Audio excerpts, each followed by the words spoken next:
Welcome to After Sunrise, everybody. Happy Wednesday. Good to have you with us. I'm Maddie Jansen alongside Kevin Schrett. Welcome How's it back. going? Thank you very much. Did you enjoy your time off? It was very busy. I was off because my husband's out of town. Right. And it's just so hard when he's gone to wake up and take the kids to my mother-in-law's at 3 in the morning. Oh, yes. And I don't think she really appreciates that either. Right. Bless her heart. I don't mind. I get it. You were very busy as well. It's such a busy time of year. It's so wild. It's baseball season. It's end of the year season at school, which is just bananas. And then Wyatt broke his arm Thursday. We didn't realize it until this weekend. All of you parents out there, I'm sure some of you know what I'm talking about. You're like, I think you're fine. Like, I don't see any swelling. I don't see any obvious break. Just work it out. Work it out. Move it. Come on. But yeah, you can see the little break right there. It was Sunday finally. So Thursday, it happened late Thursday night. It was like bedtime. And then he wasn't crying at all. Like Friday, Saturday. He told me that it hurt and he couldn't like lift it up. Yeah, the video. Like parallel. You showed me like he. I'm not going to show that video on air. No, but you know what? Let me just. I'll vouch for Maddie when she showed me the video. I'm like, because she didn't tell me he had broke it. I said, oh my gosh, he's just being dramatic because he can be dramatic sometimes. You're thinking. I mean, all kids can. Yes. Right. I'm like, come on, you're being a little. And that's what we kind of figured. Yeah. But. Yeah, so on Sunday, he actually woke up crying. Right. Like, he came into our room crying. It's like, that's weird. Because it's also been like 3 days now. Right. Friday, Saturday, Sunday. If it's bruising, it should be a little bit better. So, and I was like, it's probably because he slept on it. And finally we decided, all right, let's hightail it over to the ER in Tehachapi, get an x-ray, and like, yeah, it's broke. So, yeah, we did that. Got him to Scoey. Having fun with friends. Yeah, they were running along the fence in our backyard. So we have like it's a wide fence. Yeah. But it's probably like, it's taller than me. So it's over 5 feet tall. And they were spying on their friends and then they got caught. So they turned around and they tried to run on the top of a fence.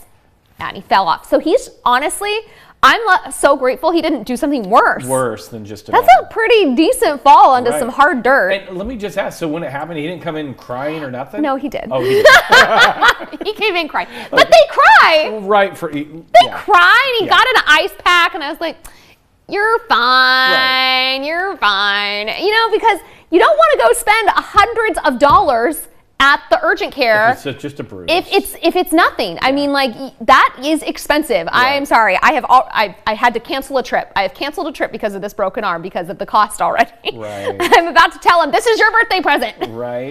But yeah. I know. It's crazy that you go bankrupt going to an ER just for a broken arm. Yeah, but pretty sad. X-ray, you know, they had to X-ray it, and then they had to X-ray it again at Scoey. We had to go to Scoey to make sure it doesn't move, because that's the thing, is it doesn't need surgery as long as it doesn't move. It doesn't separate. Yeah. So we have to X-ray it again this week, and we have to go back next week and get another X-ray. Oh my gosh. Did he get a cast? No, they don't cast it up here. Because it's too high. Because it's too high. So they just keep him in a sling and told him don't move it. Let's just put him in a body cast. I know, right? Bubble wrap or something? That's what my mother-in-law said. Kid. But yeah, there he is. He wasn't happy to have his picture taken there. I only found out about this because I said, hey, how's baseball going? And she looked at me and said, well, Wyatt's done for the season. He's done. He and Noah are on the same team. So Noah played Saturday. Noah will pick up the slack. Yeah, so they're playing. Actually, they play tonight.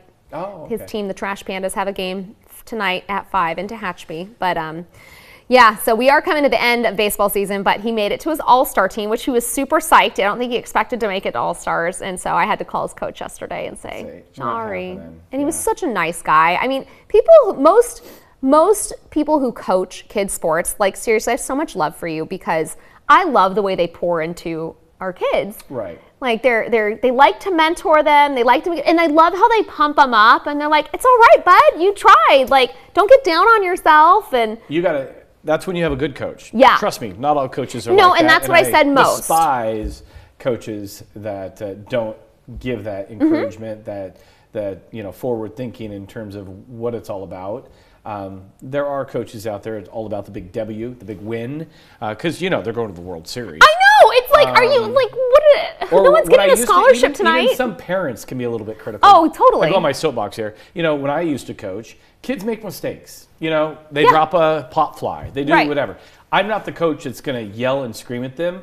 when we come in from the inning, we huddle together Yeah. every time. I don't know if your kids do this. Yeah, every time they we do. get to huddle, and I'm in the center, and I'm like, hey, you dropped that ball, it's okay, but you know what you did wrong. You didn't have your hand under it. Da, da, da. I do it in a constructive manner. I've had parents say, Kevin, you're too soft on these kids. You don't yell at them enough. And I'm like, you don't know what happens in the huddle. That's Yeah. the moment. When a kid drops a ball, they make a mistake, they know they've made that mistake. I don't need to reiterate it in Yeah. the middle of everybody and Embarrass them. Yeah, embarrass them No. while they're on the field. That does nobody any good. Yeah, so there is a right way and a wrong way of coaching, and you can have your opinion, but I feel in my time as a coach, I did the right way of coaching. And it does. It does put a bad taste in your mouth if you get a bad coach who is too hard on the kids. You can ruin a kid. Yeah. I've had players come to my team after being on other teams, and I've had parents tell me, you saved my kid in baseball because my kid never wanted to play again because of the previous coach, but then my son got you, and now he wants to continue to play. That's sad. How rewarding is that? Yeah, I mean, for me, in you. my heart. That's good Yeah, for you, me. and sad that they had the other coach. Exactly, and it warms my heart to know that they will continue on Mm-hmm. wanting to play baseball because they learned not every coach is like that. Yeah, I just don't understand why a kid's, like a little league coach, Oh, yeah. would be that critical and that obsessed with getting a win. Oh yeah, and the child that's parents told me this. You know how old that kid was? how old? 10. 10 years old. Right. Now, when you get to high school, it's tough love up there. It's Sure. totally different. But youth baseball, it's youth baseball. You're here You to know? have By fun the time and you learn get how to be high- a team member. Right. By the time you get to high school, you know the mechanics. You know it. You know, so it gets a little tougher, a little more. Right. You know.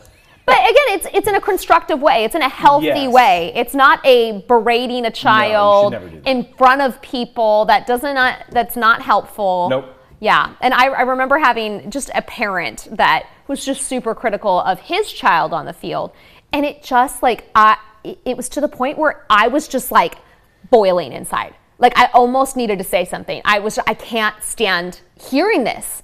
Yeah. And yeah, it makes you so upset. Like this is not what this is about at all. Right.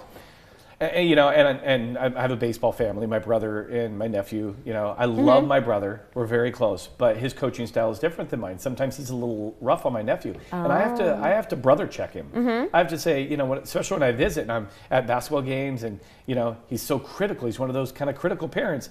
And then I pulled him aside. I said, "What the heck was that about?" I said, "You're critical when he makes mistakes, but when he does good, you sit there and you go." I'm like, "No, why not?" Reverse and say, good job, buddy. Nice shot. You know, it's not my brother's mean or he doesn't mean to. He's just he's over serious about sports. And I have to, like I said, I have to brother check him and say, come on, enough is enough. And I think sometimes, you know, you have to watch yourself as a coach, as a parent of a player.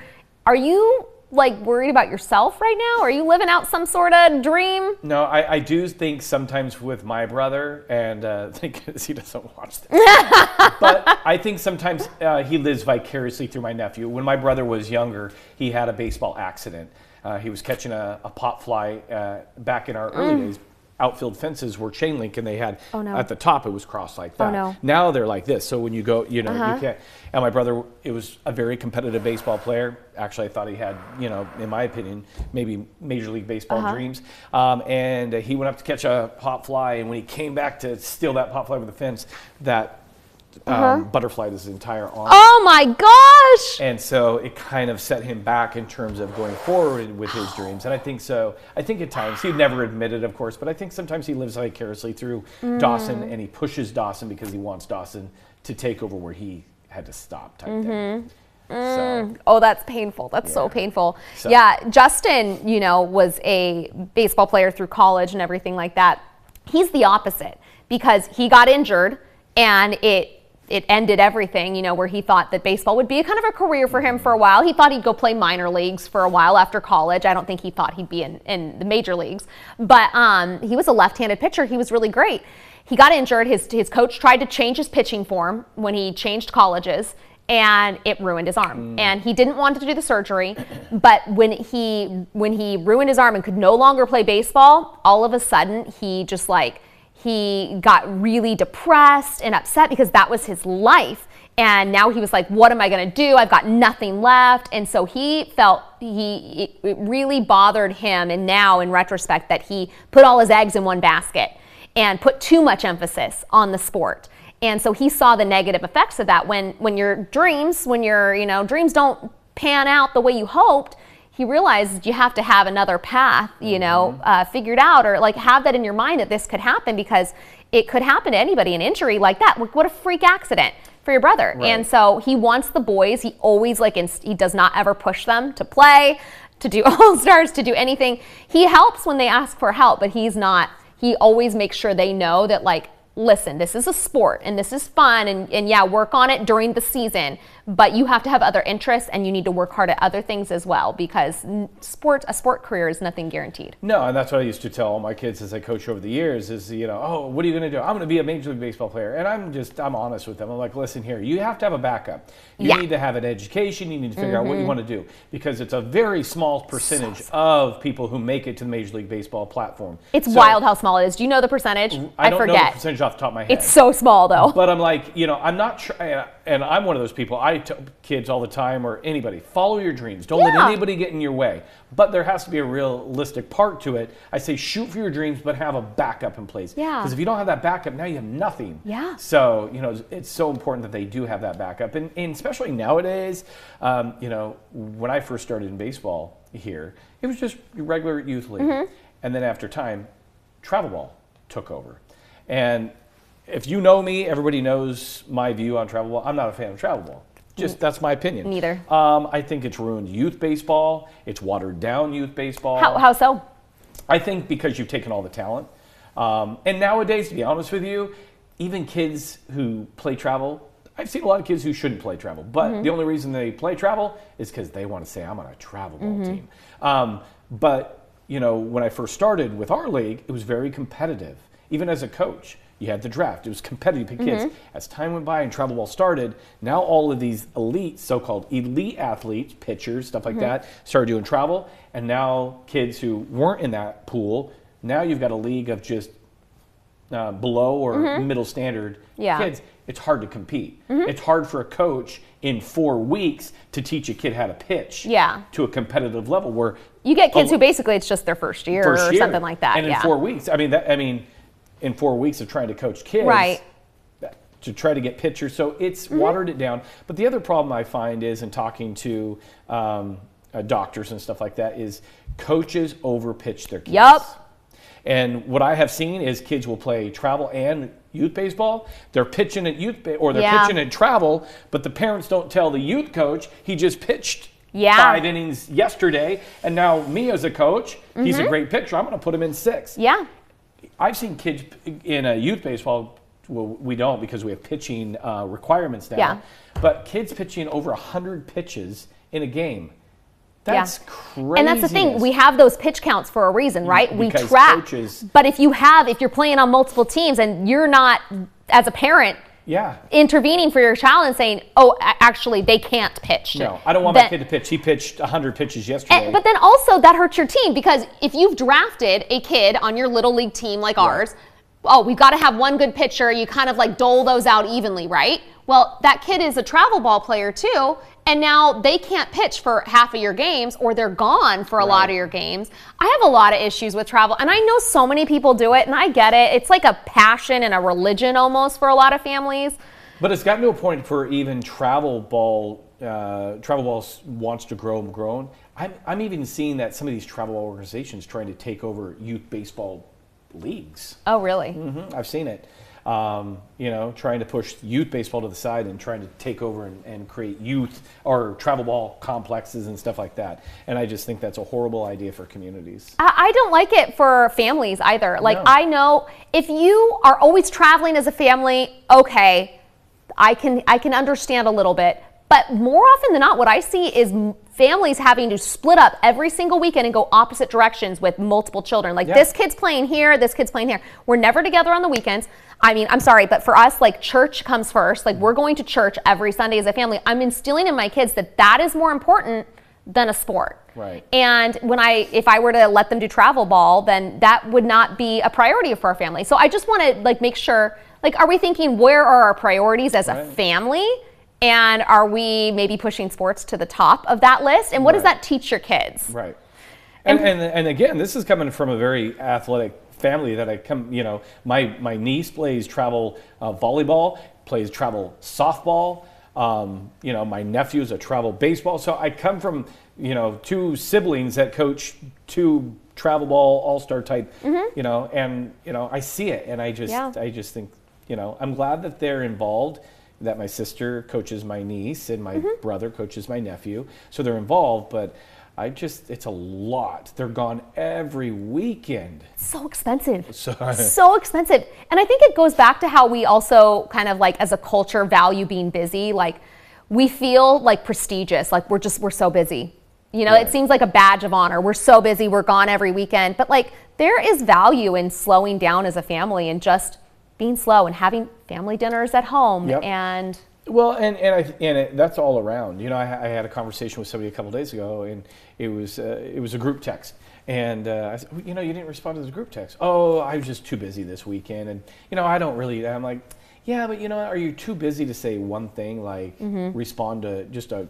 I mean, I'm busy too. I mean, really busy, but I make sure I make at least an effort to make just a simple comment, just to make that person feel. Seen, and so we have to kind of put the brakes on sometimes. Are we too busy for relationships? Right. I mean, that's the thing. Like our relationships should be, one of our priorities. And if we're so busy that we don't even have time for that, then something's up.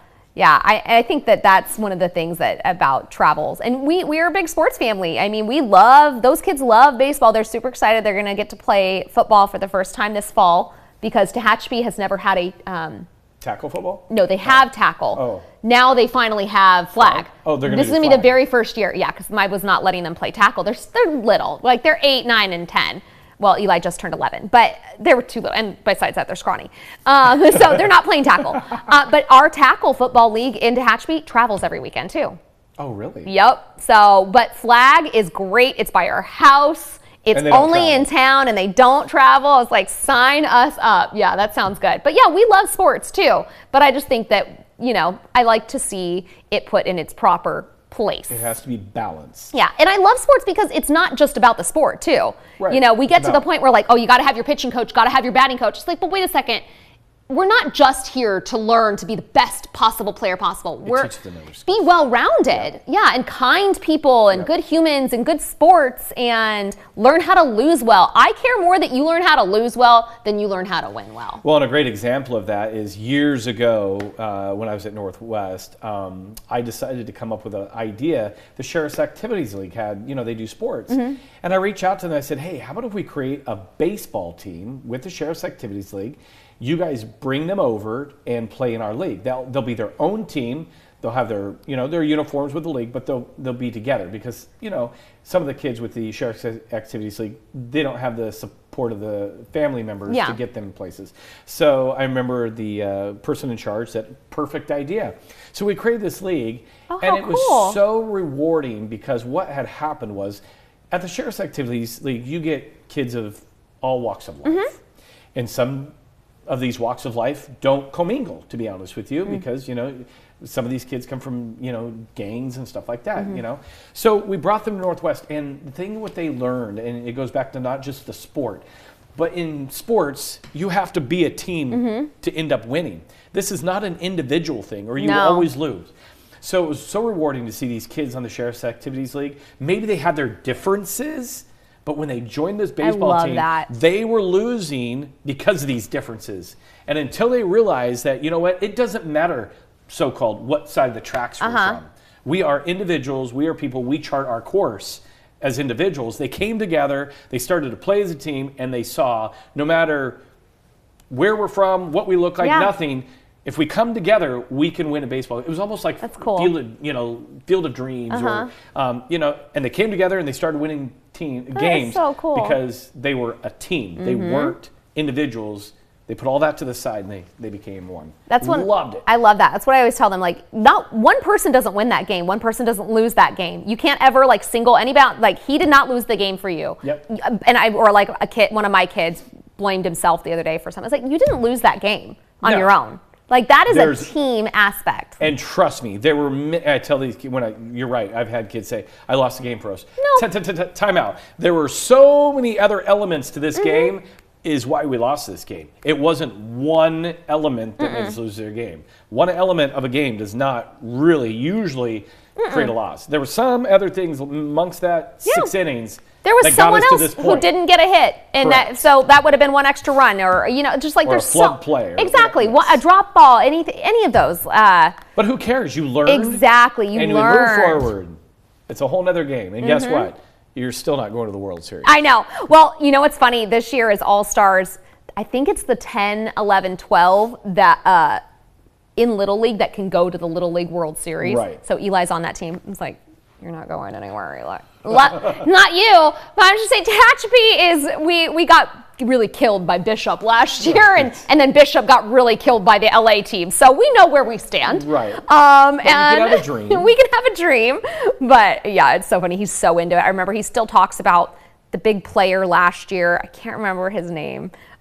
From the Little League World Series, like he was incredible. He's going to be in the major leagues, Mom. And well, the thing about it, it's not Talks because about him all the Tehachapi's time. not good. It's Oh, no, just they're when great. It's just when you go to these bigger cities, because LA has a lot of Little League teams that are just unbelievable. It's because you have a bigger pool to grab from. Yeah. Tehachapi is this little pool. Yeah. Tehachapi can't grab Little League players from LA. Right. There's sanctions. You have to play within, there's rules. So Tehachapi has this small pool of players to choose from for their Little League All-Star team, where these bigger cities like LA, they have a big pool Huge of the best pool. of the best. So that's, if you're wondering, Right. it's not that Tehachapi has bad baseball players. They just don't have a big enough pool to grab from to really compete. hey, maybe they'll be the underdogs. Who knows? Maybe, Maybe yeah. I didn't. Yeah, hopefully I didn't jinx them or No, anything. but I just wanted to explain that. Oh, of course. Same It's with a smaller town. Yeah. Same with Bakersfield. I mean, we don't do Little League. We're Cal Ripken. Okay. We don't really have that type of World Series, but even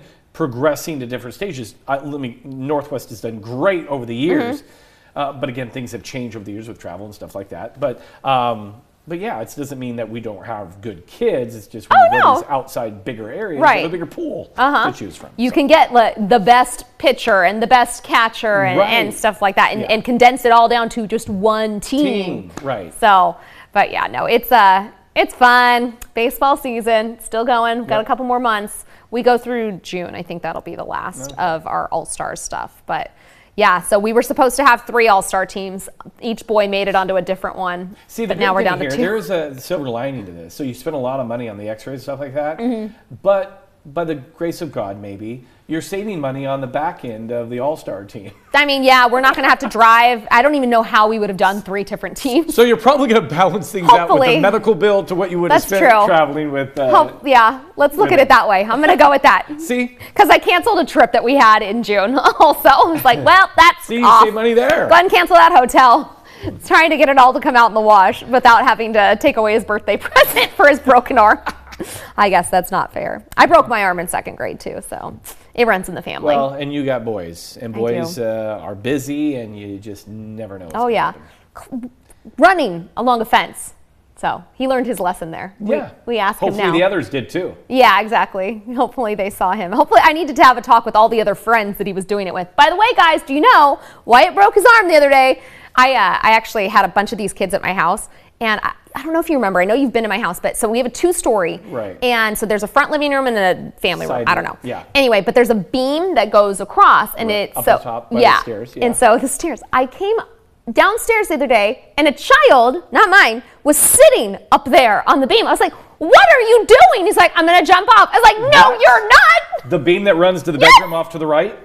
Oh my gosh. Oh, I was like, "What are you doing? Get down from there!" But they can use the stairs to climb over the stairs and then climb up on. That's a long drop. That is like catastrophic drop. Ew. I don't Apparently trust- it wasn't, because it wasn't the first time he'd done it. Oh no, I don't trust any stair my beam goodness. in a house. Oh, yeah. I would have had a heart attack. Yeah. So hopefully the boys Welcome to my kind of life. learned a lesson. Yes. And it's a good moment when you sit your kids down, and this is coming from somebody who has no kids, but nieces and nephews. You have to look at the consequences of what you're doing. Think before you act. Yes. Because our actions. Kids don't usually have that like long, they don't think that many steps down the road. They think like immediate. Right. Fun. Yeah, fun. Jump. Yes. Sit So, on the rail. yeah. It doesn't break. Yeah, no. Oh, let's see. You want to talk about the eaglets? Yeah, let's show them live. Let's see if we can take the eaglets live. I have been fixed on these eaglets, even at home. I have it up on my TV because they're so inquisitive. They're really, really getting to that point to fledging. And they're so entertaining, especially when they're strengthening their wings. So each day they take turns in the nest and they flap their wings and then they get a little airborne and then they come down and they get a little airborne and then they get to the edge like you're seeing right here.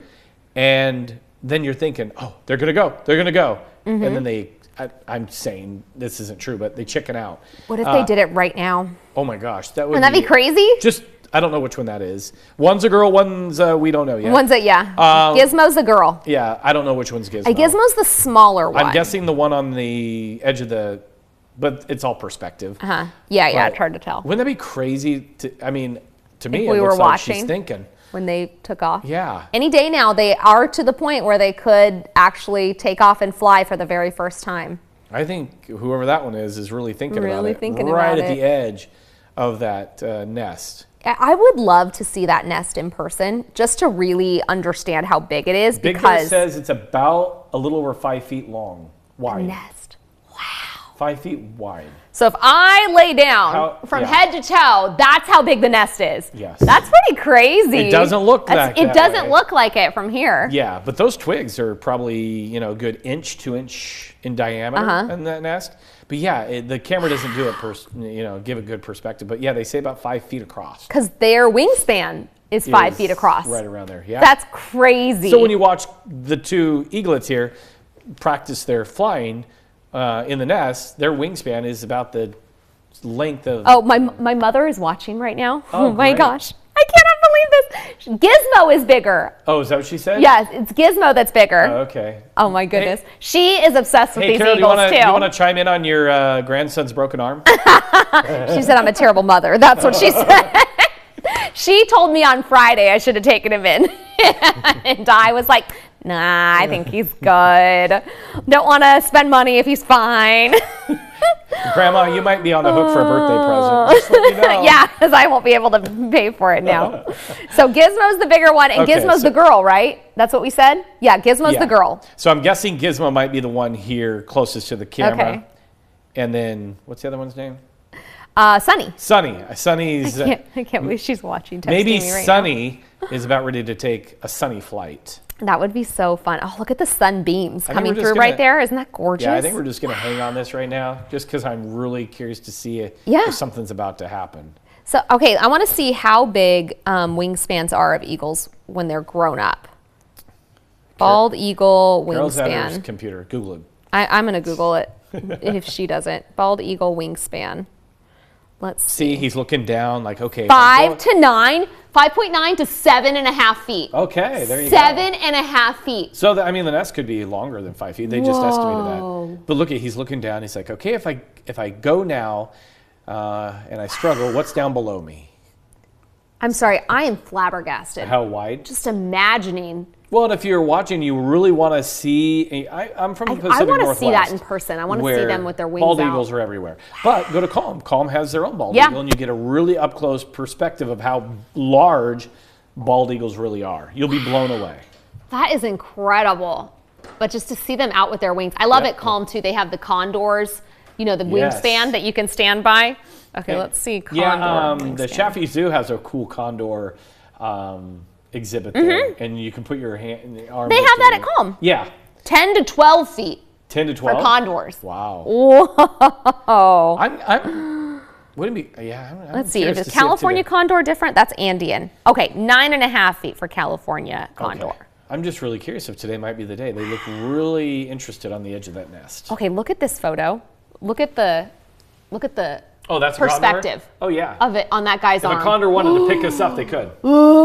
Same with bald that eagles. Is so freaky. Not to be graphic, but I've said this story before in terms of bald eagles because there's a lot in Alaska. I've seen a bald eagle pick up a dog once. Wow. A small dog. Oh my gosh! I saw that on a movie. No, it's real. Oh my gosh, that's crazy! Unfortunately, it was a little Yorkie. Oh my gosh, and you saw it? Yeah, tourists don't realize, that they were just walking around with their dog, and a bald eagle was like, "Oh hey, it's a snack." Yeah. Oh my God. Oh, that's so tragic. So anyway, How if you're headed sad. to Alaska in the summertime, maybe to go fishing, and you have a dog, just watch out because There's lots of things that want to eat your dog in Right. Alaska. Yep. Things that want to eat you, in fact, in Alaska. Yeah. Bears. Polar bears, We're over grizzly time. bears. Oh, what? Who is in the booth? Hello? You got an extra Adam? 43 seconds of me and Maddie. But Can we hope say you- goodbye? Are you in there? we hope you enjoyed our talk today. Okay, hi. Was it just that interesting? You got a bonus. All right. Have a great See you day. tomorrow. Everyone. Bye.